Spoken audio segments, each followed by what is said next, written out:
Hey, it's Derek with Golden Black Radio. The holiday season is here, and Academy Sports and Outdoors has the legendary gifts you need at undefeatable prices every day. Shop in store or online at academy.com to save on gifts on everybody's list, from football jerseys and basketball hoops to fire pits and deer stands. The most wonderful time of the year happens here. This Christmas, give the gift of fun from Academy Sports and Outdoors. All right, our last show of the year, and we're going to focus more on the future probably than what we saw today in Purdue's 56-3 loss to Indiana. Nate Barrett will join me in a second, Brian Newbert as well. I want to thank our sponsors tonight, Union Club Hotel.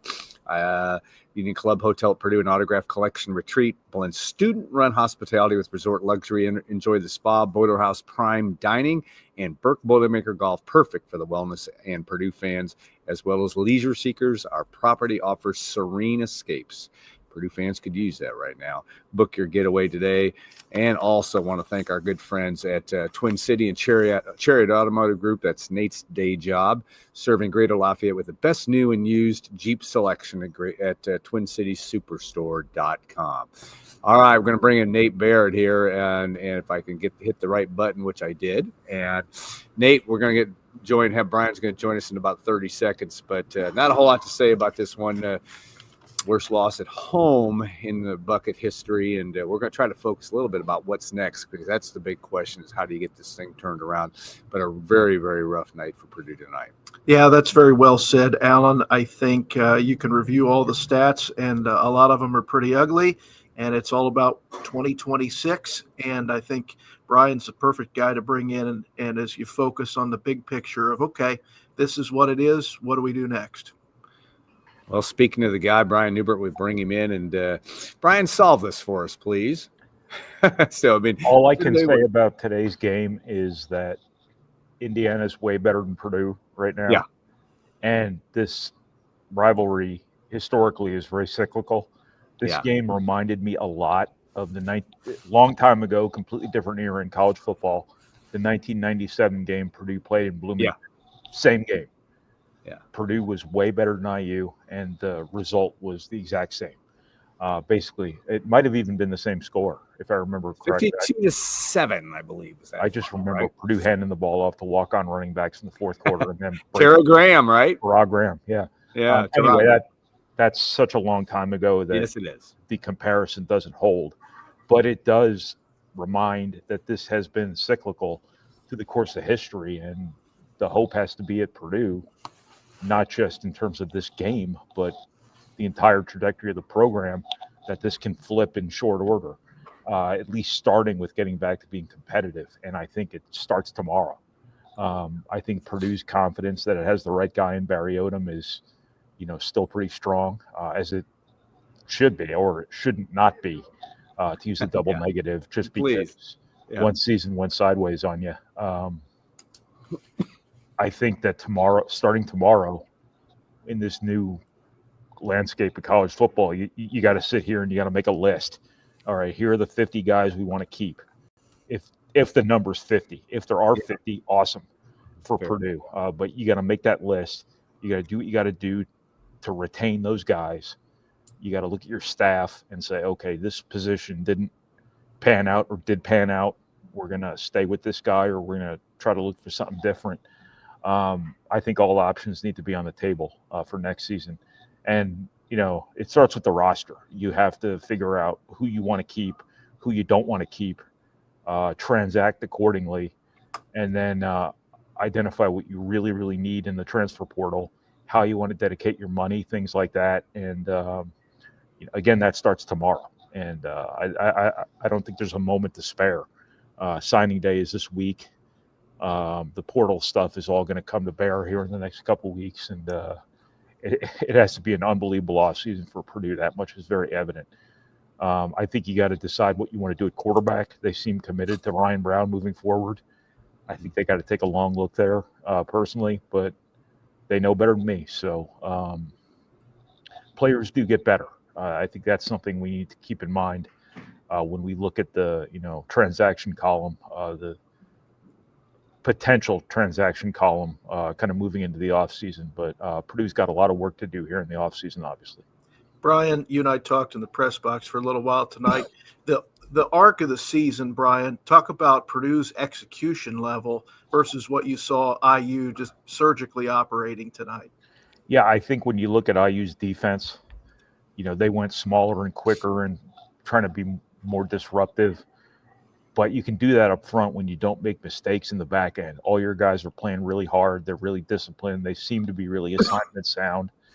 And I think that's what really sets them apart. You can talk about having a Heisman candidate at quarterback all you want, a great wide receiver all you want, but that defense is really, really good. And, I agree. Just didn't give Purdue a chance to breathe. And that's good coaching. That's good evaluation. That's good placement of assets systematically, things like that. And, it's a huge difference right now between IU and Purdue right now. You don't see IU making mistakes in the back end, giving up big plays, which is what you have to be worried about when you're so active in the front. All their defensive linemen are just getting upfield, trying to be disruptive, and they're not missing tackles on the back end when they do that. And Purdue, what we've seen from Purdue the last couple of years has been the exact opposite. It's been busts in the secondary. It's been bad tackling and lots of big plays. And Indiana didn't give up anything to Purdue today. And Purdue doesn't have the most potency from an offensive skill perspective, but still, sometimes mistakes make offenses better, than they actually are. And Indiana didn't give Purdue anything. And that's been the story of their resurgence under Curt Cignetti, too. They've been good on defense. They've been really active, really disruptive, a big play sort of defense. Again. Yeah, I think, too, you look at, and I had some people texting me late in the game with, hey, Curt Cignetti's rubbing in. No, he didn't. He actually put his second team in. No, I don't think he ran it up at all. He did last year. Yes. But my point is, how do you do if you're Barry Odom? And it's hard to evaluate whether this team quit. I don't know. I mean, it's certainly its attention to detail defensively was all to see.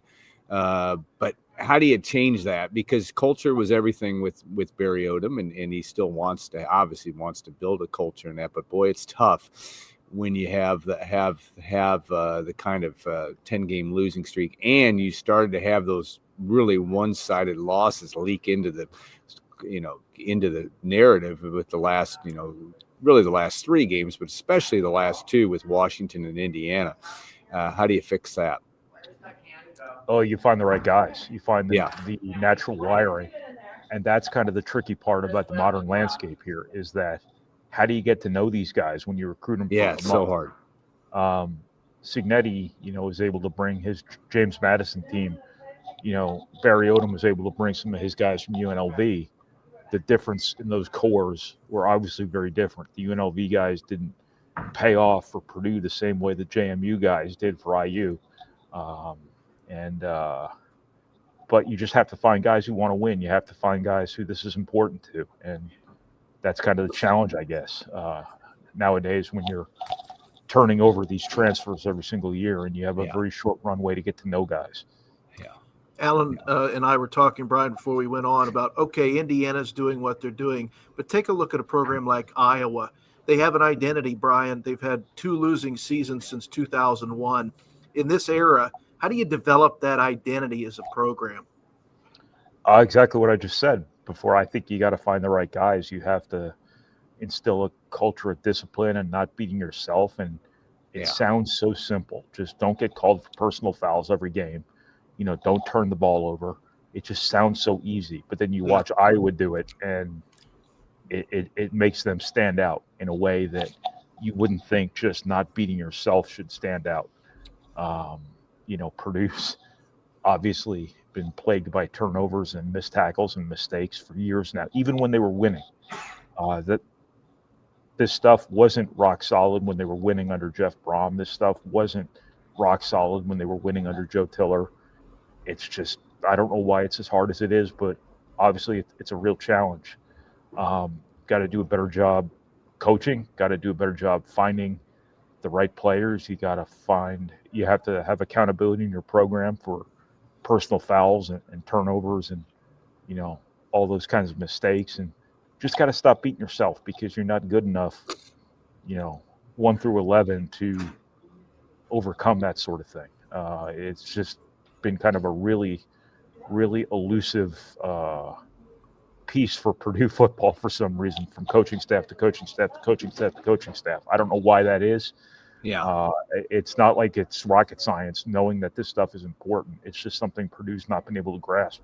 I wanted to ask you too, Brian. You're a good seer of though you're a lot of your focus is on basketball, but you great analyst of just watching things. Ohio State, you've seen Ohio State comes in here and helps Purdue to whatever it held Purdue to 10 points. So I guess Purdue scored a touchdown late in that game as well. What do you see that game next if Ohio State wins tomorrow? And that is an if right now because it's going to be snowy up in Ann Arbor, and who knows, Michigan can run the football certainly. But where do you if you were handicapping that game, and you're not legally, but what do you see that one? How do you see this one going next week? Yeah, I'd take Ohio State. All due respect to Indiana, they've had an unbelievable season. They're an unbelievable team, but I just think Ohio State's got pros at every position. I think they make you make mistakes because they're so freaking talented. I think at the line of scrimmage, small and disruptive, when that runs into the reality of 5 NFL offensive linemen standing in front of you, it's a little bit different.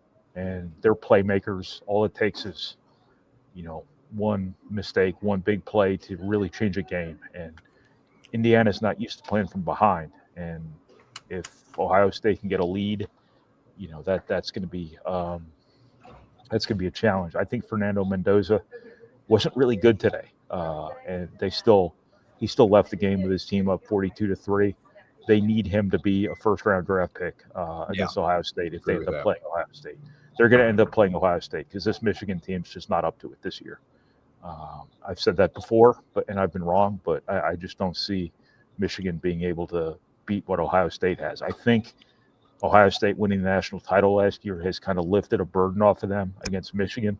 I think it's kind of gotten rid of that albatross that has haunted them forever. And I just would take Ohio State in that game. All due respect to Indiana, obviously they're a great team. They've had a great season. They're on this magic carpet ride here the last 2 years. But I just think Ohio State is a machine. So that's kind of how I do that.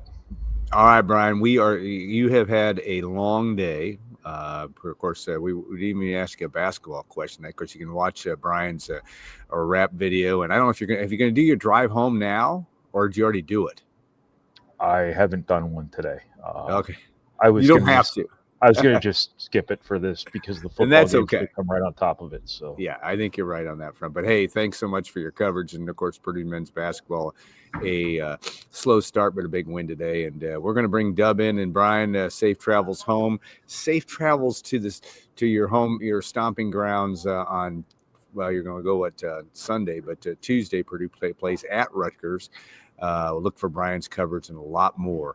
Not only I'm sure he'll do a look back at the Eastern Illinois game, but also all the things leading into the Purdue opening a Big Ten play this week. So Brian, thanks again, man. And you're going to beat the snow home tonight. So that's a good thing, and safe travels home, man. Thanks, guys. Thanks, Brian. All right. We're going to bring Dub Jellison onto the stage here. And Nate, I'll give you the first question for Dub, but this was a pretty rough one for Purdue, but Nate, go ahead, man. Dub, I'm going to throw something a little different at you. If you were in charge of Purdue scheduling in the future, what do you see there to try to stack some wins? How much would be some early victories and confidence as Purdue looks at the future here in this portal era? Yeah, I think you look at the way it's set up right now. You got Wake Forest and Notre Dame next year. You got a series with, I think, North Carolina. You got Notre Dame continuing for 2 or 3 more years after this year. You got Ole Miss later on down the line. I don't know, the financial aspects of those deals, but I would try to get out of them and run the Indiana model. You've seen what they've been able to do, especially in that first year under Kurt Cignetti. Just being able to get confidence and get a lot of guys playing time. I think that's really valuable. for a football team. And I know you want to be tested and you want to see where you're at early in the season. You see where you need to improve. But I also think that stacking wins is important, obviously, and having an opportunity to do that early in the season is something that I think all teams should implore. All right, now, and you know what? By the time Purdue plays, I'm adding some levity to this. Okay, so just okay. By the time Purdue plays Mississippi in 2033, Lane Kiffin won't be there. Now, he may not be there after tomorrow either, but anyway, I'm trying. He'll probably be in the NFL by then again. Yeah, who knows? Who knows on that front? All right, Dub. One of the things that you cover and do a great job with us is covering recruiting, and it's a big week. Because I know, we're all talking about the portal, and Barry Odom is certainly going to focus on that in January and before. But National Signing Day is Wednesday, correct? December the 3rd. And I know Purdue had a couple of decommitments this week, and there's still going to be some issues there. They're trying to hold on to that class. They've got to have guys they value in that class. But how do you see will you have a relatively soft landing on Wednesday, or are we going to have some shakeups before National Signing Day? I think you could see some shakeups. You never know with the recruiting game. It is never ending. It never sleeps, and it throws you a bunch of curveballs. So, Chemistry Young, who you alluded to, flipped to North Carolina. And he had been offered, and I think it was the middle of October.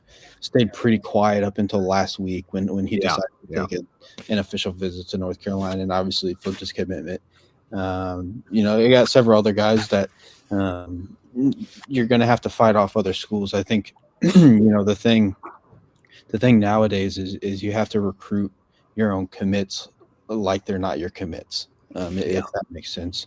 So you got to hang on to those guys, and I think Purdue's done a really good job of that. Truth be told, the two was Josiah Hope, and then obviously Young. Now, could you see a couple more between now and National Signing Day? I suppose, but Purdue's also looking at some guys to potentially bring in and bolster the class. So there should be some movement. I wouldn't anticipate too much. I think the vast majority of the class is kind of set in stone right now, barring a few last second changes that I see. But outside of that, I think Purdue's class is pretty locked in.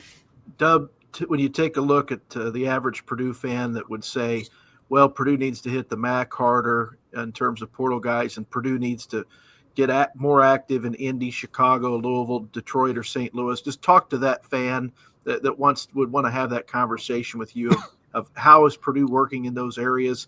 Guys that wouldn't at all be scared about the 20-degree weather we enjoyed at Ross-Ade Stadium tonight.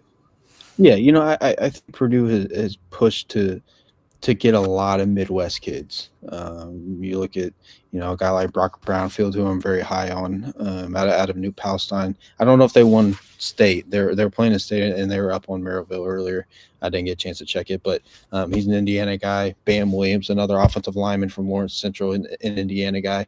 Isaiah Wright and Braden Sweeney, two guys from Michigan. Jamarcus Weiss, who's their top-rated recruits out of Ohio. So they've really made the Midwest and kind of Purdue's radius. I believe Barry Odom gave an hour radius when he first got to Purdue, and I don't want to mess it up, so I can't remember which it was, but basically the theme was, you want to get guys that are within the Midwest and the Great Lakes and obviously in the state of Indiana. So Purdue's pushing hard to get some of those guys, and obviously you're still gonna get guys from different places. I think Georgia's been a big one for Purdue, and the West Coast has been kind to Purdue in terms of the quarterbacks getting Cornberry, who's expected to sign on Wednesday.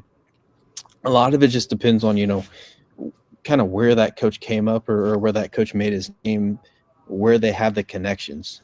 Different guys recruit different areas better than others. So, you got to take that with a grain of salt. But I think Purdue still is making Indiana, Ohio, Kentucky, Illinois, Michigan. They're making those huge priorities in the recruiting game.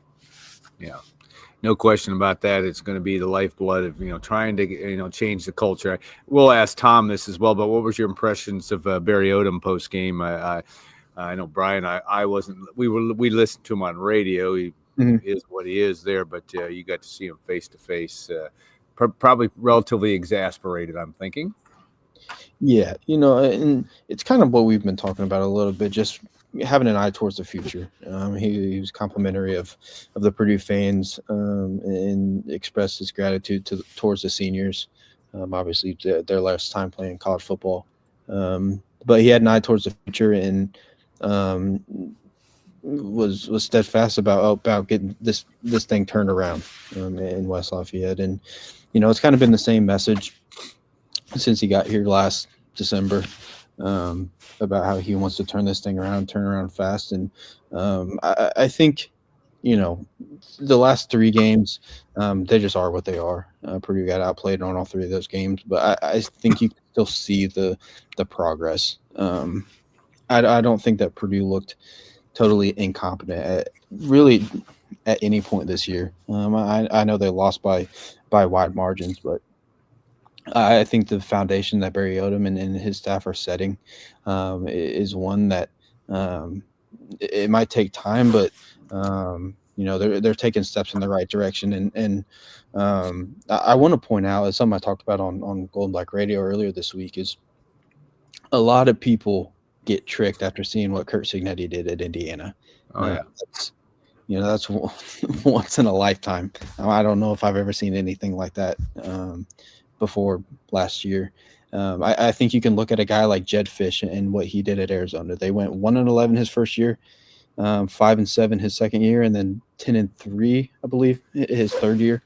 I think if you can just keep stacking improvements, that's the more likely outcome, or rather than a complete revamp and a flip overnight. That's not how things usually work. So I would leave fans with that, just in terms of, the light at the end of the tunnel and what they can expect kind of moving forward. Dub, I ran into a fan this week in town that said, if the Minnesota and Rutgers game go differently, you have a different feeling about this season. What would you say to that? Yeah, absolutely. And I think that's the one thing that fans are probably frustrated by is you saw the progress. It just didn't translate to results. And I know that a lot of coaches talk about the process and how important that is, and not being so caught up in the results. Obviously, that's what fans care about is the results. So I think you can still take things away from this season and speak about it positively, just in terms of the small wins and the steps forward that the program took, despite being 2-10. And obviously, at some point, that's going to have to translate to wins, right?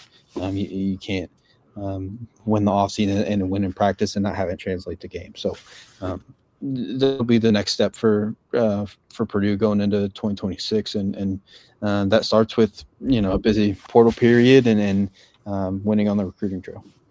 All right, Dub, we're going to let you go. You've done enough combat duty for today, but we appreciate all your work and look forward to it. Obviously, it'll be a busy week with National Signing Day and the portal coming up. It's kind of going to just get started because that's going to be an interesting storyline. Dub, but safe travels back home and get your snow boots on for the next couple of days, and we'll look forward to seeing you up here next week. All right, thanks, guys. All right. Thanks, Dub. We'll bring Mr. Dienhart in, and we'll take Mr. Dub Jellison off. And Tom, we've seen you and Nate and I. We've watched a lot of Purdue football. This was not a high moment, to say the least. The worst loss in the history of the Bucket Series in Ross-Ade Stadium. But we asked Dub what the tone was of Barry Odom post game. What was your take? Yeah, I was in the press box in 1988, Alan. Yeah. 52. Ernie Schrumeyer, Purdue's only touchdown, a fake punt. Yeah, that was a long day. I didn't think it could get worse, but here we are, 56-3. Yeah, the tone, I mean, he was, I guess, tacky turn, a little terse. Maybe Kurt's too strong of a word, but he's obviously frustrated, right? I can't imagine how I would conduct myself after some press conferences after games like this. So it can't be easy, obviously. He's frustrated. I think he's got to be disappointed. We all want to please our bosses too, right? I'm sure he feels like he's not just letting them down, but as Dub said to you guys, he feels like he's letting the fans down. He's always quick to point out his appreciation of the support. And it was a pretty nice crowd tonight. I know there was a lot of red in the crowd, but still a decent amount of Boilermakers fans as well on a cold, frigid night. So, and there's work to do, right, guys? We all asked him a number of questions, and he didn't think, real long story short, he didn't think he's going to be bringing in 83 new players, obviously, but the evaluation process is ongoing. Who are they going to retain? How many guys are going to get out of the portal? We're just going to have to wait and see on that front.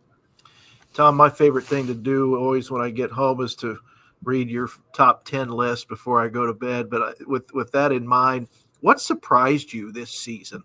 You've been covering Barry for about a year now and did great coverage coming into the year. Now we sit here tonight looking ahead to 2026. What surprised you? What surprised me about the season? I wasn't expecting miracles. I don't think anybody was, right? Coming off a 1-11 season with a roster that was totally basically rebuilt on the fly. But I guess I was expecting 3 to 4 wins at least. And we didn't get that. And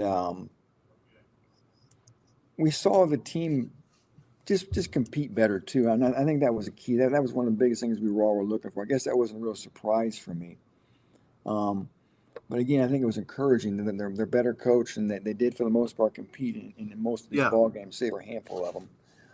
I guess just the struggles offensively, the epic struggles offensively, were the biggest surprise to me. And again, I wasn't expecting a Jim Everett 1985 offense or anything, or a Joe Tiller 1997 offense, but a little more competency on that side of the ball. I was disappointed by the offensive line overall, just every aspect of the offense, period.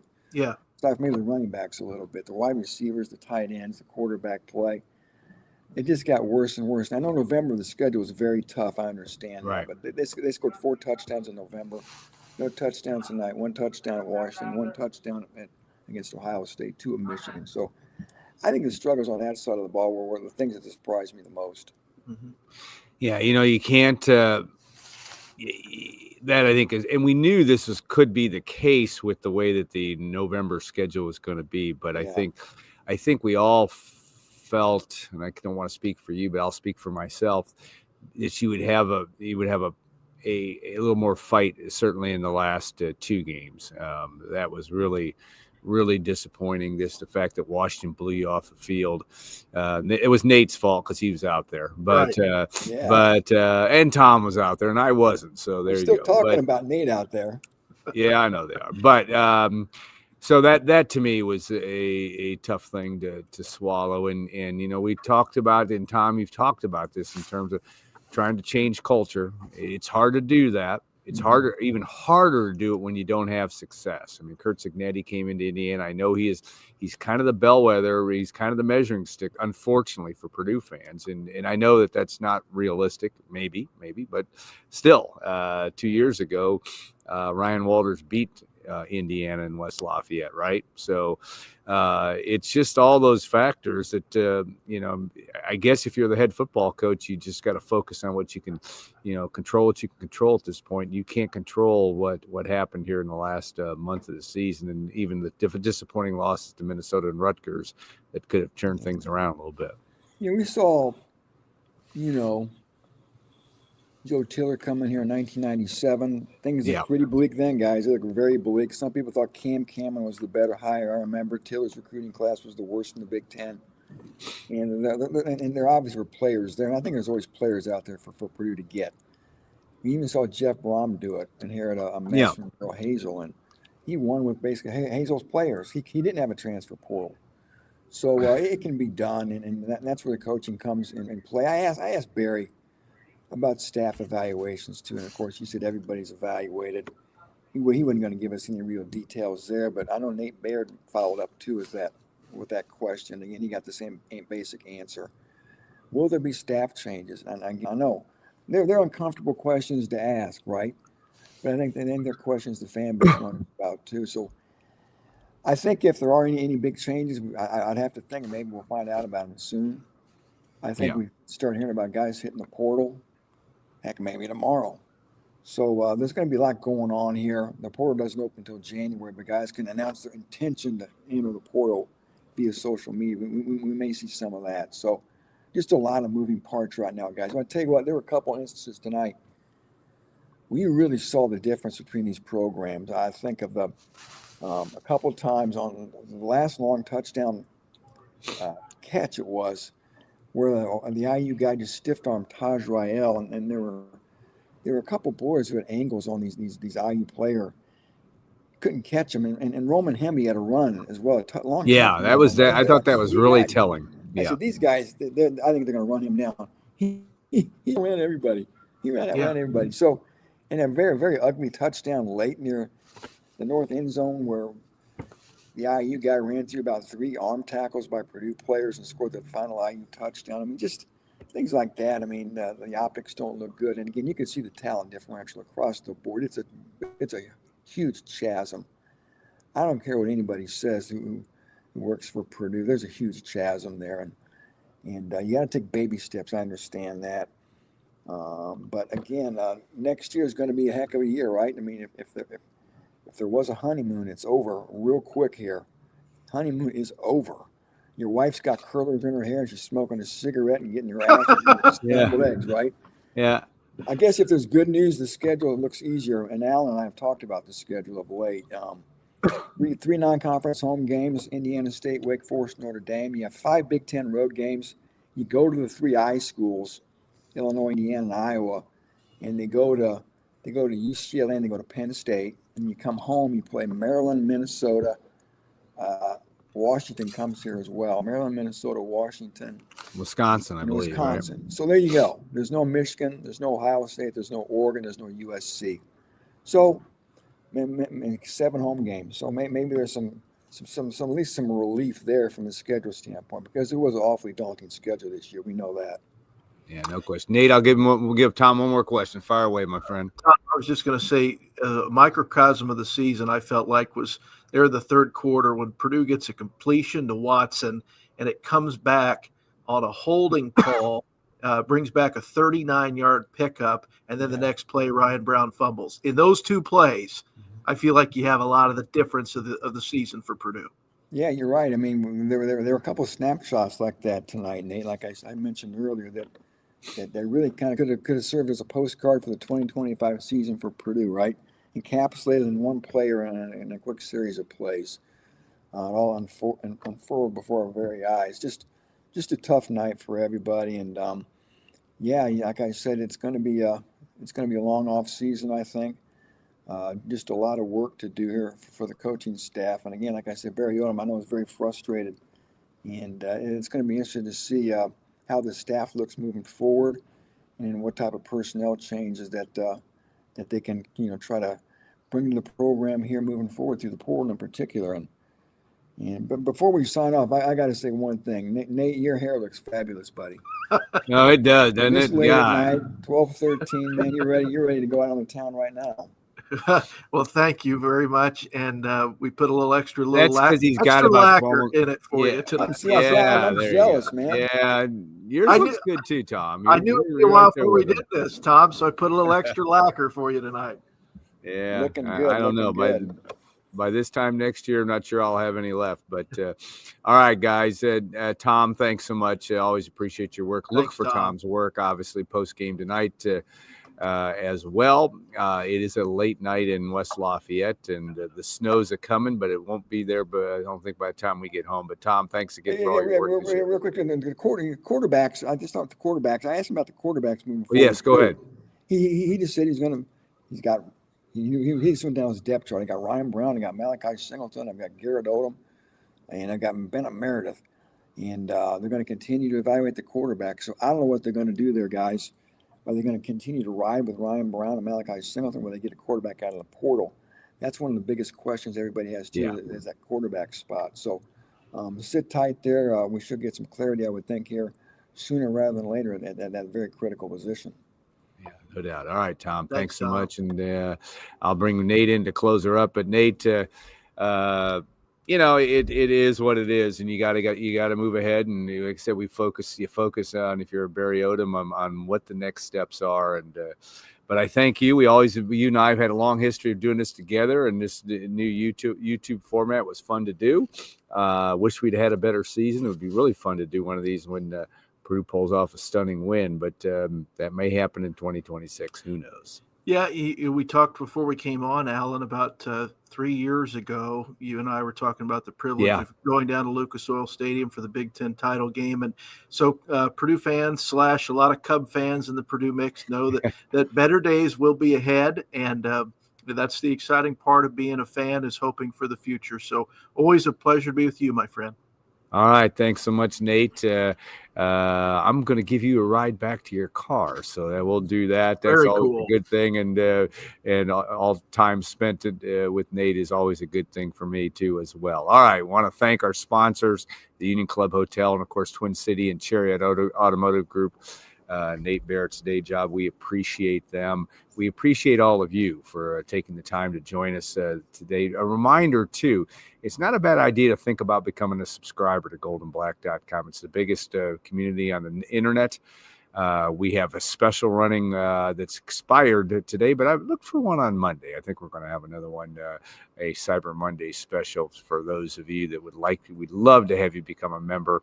It helps us do our job and to have the funds to do that, and we would love to have you that. Also, if you would consider writing a positive review and give us a 5-star review, so to speak, it's your favorite place that you either watch or listen to this show, we would appreciate that as well. So have a great week. We have a great week. Have a great off season. We'll have a lot of content. We'll be talking a lot of basketball, obviously, on Golden Black Radio upcoming, and that'll be on Tuesday, heading into the game against Rutgers. And Brian Newber will have a lot of his stuff, and we'll have our Saturday simulcast throughout the course of basically every weekend will be our regular thing. So again, have a great rest of your Thanksgiving Day weekend. And those of you in the Midwest, stay safe tomorrow, because I think we're going to have a pretty good sized snow, it sounds like, and enjoy the rest of the college football season. That part, I think, will be a good thing to be able to enjoy. So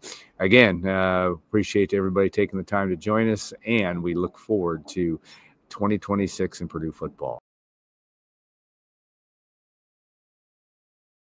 As you all know by now, Golden Black Radio has also teamed up with BetMGM this season. We'll be using BetMGM lines to make all our picks, and we'll have special offers for our listeners each week. When you join BetMGM, you get access to a variety of parlay selection features like same-game parlays, live betting options, and more. If you haven't signed up for BetMGM yet, use bonus code ON3, and you'll get up to a $1,500 first bet. Offer on your first wager with BetMGM. Here's how it works. Download the BetMGM app and sign up using bonus code ON3. Deposit at least $10 and place your first wager on any game. You will receive up to $1,500 in bonus bets if your bet loses. Just make sure you use bonus code ON3 when you sign up. Make this college football season one for the history books. Make it legendary. See BetMGM.com for terms. 21 and over only. U.S. promotional offers not available in New York, Nevada, Ontario, or Puerto Rico. Gambling problem? Call 1-800-GAMBLER. First bet offer for new customers only, subject to eligibility requirements. Rewards are non-withdrawable bonus bets that can expire in 7 days. In partnership with Kansas Crossing Casino and Hotel. Don't forget, if you haven't signed up for BetMGM yet, use bonus code ON3 and get your $1,500 first bet offer today.